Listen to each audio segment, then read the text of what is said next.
Assalamualaikum warahmatullahi wabarakatuh. Halo Bapak dan Ibu guru hebat.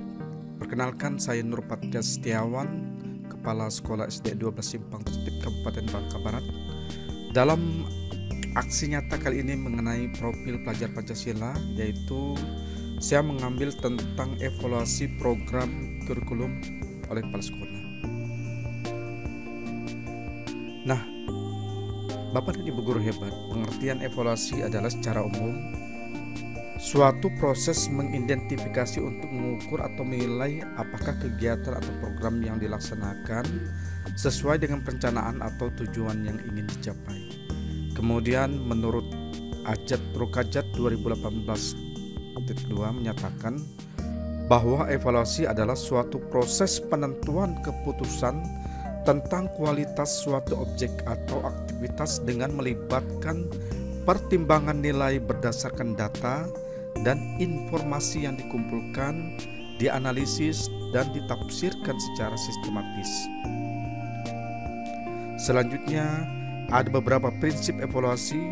Yang pertama adalah kontinuitas, yang kedua adalah komprehensif, yang ketiga adalah objektif, yang keempat adalah kooperatif, dan yang terakhir adalah praktis. Bapak dan Ibu guru hebat, prinsip evaluasi yang pertama adalah kontinuitas, yaitu harus dilakukan secara kontinu atau berkelanjutan sehingga terlihat keberhasilan antara kegiatan sebelumnya dan setelah melakukan evaluasi. Selanjutnya, prinsip yang kedua yaitu komprehensif. Nah, untuk komprehensif artinya adalah evaluasi harus dilakukan secara menyeluruh untuk menilai beberapa aspek di dalamnya seperti aspek afektif, kognitif, dan psikomotorik peserta didik. Selanjutnya, Bapak dan Ibu guru hebat, untuk yang ketiga prinsip evaluasi adalah objektif. Nah, di dalam prinsip ini, untuk mendapatkan hasil evaluasi yang baik, maka proses evaluasi tersebut harus dilakukan secara objektif. Artinya, faktor-faktor subjektif seperti hubungan guru dengan siswa, kedekatan guru dengan siswa, faktor perasaan, tidak tega, dan lainnya tidak boleh dimasukkan dalam proses evaluasi. Selanjutnya, Bapak dan Ibu guru hebat, untuk prinsip evaluasi yang keempat adalah kooperatif. Nah, umumnya proses evaluasi pembelajaran harus dilakukan dengan berkoordinasi dengan berbagai elemen guna mengembangkan peserta didik. Ini tentunya dimulai dari guru mata pelajaran, guru wali kelas, kepala sekolah, orang tua, hingga petugas administrasi. Tentunya evaluasi juga harus melibatkan siswa itu sendiri. Hal ini untuk bertujuan agar seluruh elemen yang terlibat dalam evaluasi pembelajaran merasa dihargai karena sudah berkontribusi langsung atau mengikuti kerjasama yang dilakukan. Nah, Bapak dan Ibu guru hebat, untuk prinsip yang terakhir adalah praktis. Nah, prinsip evaluasi pembelajaran selanjutnya tentunya harus dilakukan secara praktis, artinya tidak memakan biaya, waktu, dan tenaga yang banyak. Hal ini bertujuan untuk memberikan kemudahan pada guru dalam menyusun instrumen, terutama yang berkaitan dengan program pengembangan kurikulum sekolah. Bapak dan Ibu guru hebat, evaluasi program kurikulum sekolah pada gambar kita bisa lihat yang saya lakukan. Nah, selanjutnya tujuan evaluasi kurikulum. Ada beberapa tujuan evaluasi kurikulum. Yang pertama, perbaikan program yang bersifat berkesinambungan. Selanjutnya ada yang kedua, itu pertanggungjawaban ke berbagai pihak. Selanjutnya yang ketiga adalah penentuan tindak lanjut hasil pengembangan tadi.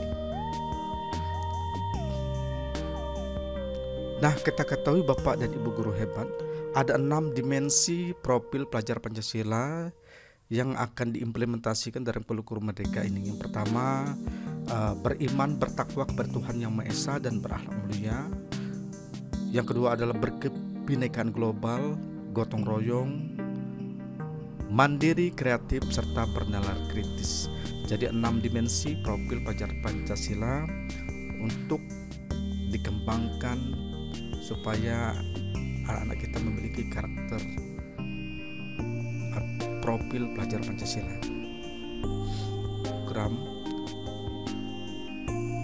Untuk program kurikulum, ada pertanyaan, apakah program kurikulum yang dirancang dapat menumbuhkan profil pelajar Pancasila secara konsisten? Selanjutnya, untuk hasil evaluasi yang pertama, bahwa kurikulum yang dirancang di SDN 12 Simpang Tritip, Kecamatan Simpang Tritip, Kabupaten Bangka Barat, Provinsi Kepulauan Bangka Belitung, berdasarkan evaluasi bersama bahwa kurikulum telah disusun untuk menumbuhkan karakter pelajar yang memiliki profil pelajar Pancasila secara konsisten. Akan tetapi, harus terus dilakukan monitoring dan evaluasi serta refleksi dari semua warga di satuan pendidikan. Kemudian pertanyaan kedua, apakah sumber daya manusia sudah cukup dibekali untuk menjalankan program kurikulum tersebut? Nah, untuk yang pertanyaan kedua ini, sebagian besar guru sudah mengikuti kegiatan pelatihan dan BIMTEK implementasi kurikulum merdeka yang difasilitasi kelompok kerja guru, kelompok K3S, dan juga Dinas Pendidikan. Namun masih ada sebagian kecil guru masih kurang pemahaman tentang kurikulum merdeka dikarenakan kemauan belajar dalam peningkatan kompetensi ini masih rendah dan belum termotivasi untuk keluar dari zona nyaman guna perubahan pendidikan yang lebih baik. Oleh hal tersebut perlu pendampingan dan upgrading secara berkesinambungan dan konsisten. Nah, Bapak dan Ibu guru hebat, tentunya pembekalan sumber daya manusia SDN 12 Simpang Tritip yang pertama yang kita akan lakukan yaitu upgrading proyek literasi. Selanjutnya ada beberapa hal. Yang pertama tadi sudah kita sampaikan. Yang kedua adalah optimalisasi komunitas belajar yang terbentuk. Ketiga adalah pendampingan penggunaan akun belajar serta pelatihan mandiri di dalam PMM serta fitur lainnya di platform Merdeka Mengajar. Yang keempat, mengikuti guru penggerak. Yang kelima, pendampingan pemanfaatan aplikasi penunjang kegiatan belajar mengajar seperti penggunaan Canva for Education, Kahoot, Quizzes, aplikasi media interaktif lainnya. Yang keenam, mengikuti in-house training, workshop, bimbingan teknis serta pelatihan tentang kurikulum merdeka. Selanjutnya Bapak dan Ibu guru hebat, ada beberapa dokumentasi untuk pembekalan sumber daya manusia. Ada di kegiatan workshop di Sekolah Dasar SDN 12 Simpang Tritip, kegiatan di luar, juga kegiatan pembekalan dari dinas terkait. Kemudian kegiatan guru penggerak, kemarin kita mengikuti Lokakarya 7 dan kegiatan pendampingan dan lain sebagainya. Bapak dan Ibu guru hebat, rencana perbaikan hasil evaluasi yang pertama kita tentunya mengoptimalkan komunitas belajar. Yang kedua, kita melakukan pendampingan aktif bersama tim pengembangan kurikulum sekolah terkait implementasi kurikulum merdeka. Yang ketiga, kita mengoptimalkan pelaksanaan supervisi dengan sistem coaching. Selanjutnya adalah meningkatkan kolaborasi dengan stakeholder lainnya yang terkait. Kemudian kita mengoptimalkan sumber daya manusia dengan pola pikir berbasis aset.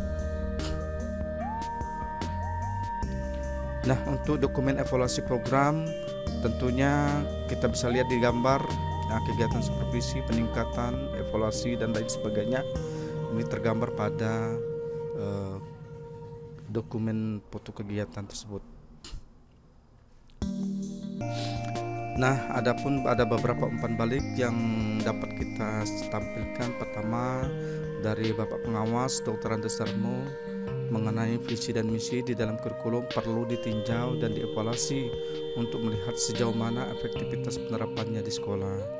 Kemudian dari guru Ibu Eli Sulestiani SPD dengan melakukan evaluasi kurikulum sekolah, berarti sudah melakukan refleksi terhadap ketercapaian program yang ada di sekolah.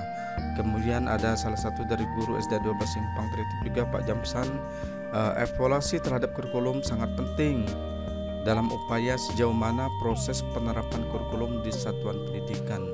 Demikian umpan balik yang dapat kami sampaikan, dan demikian saya Nur Patria Setiawan. Akhir kata saya ucapkan terima kasih. Wassalamualaikum warahmatullahi wabarakatuh.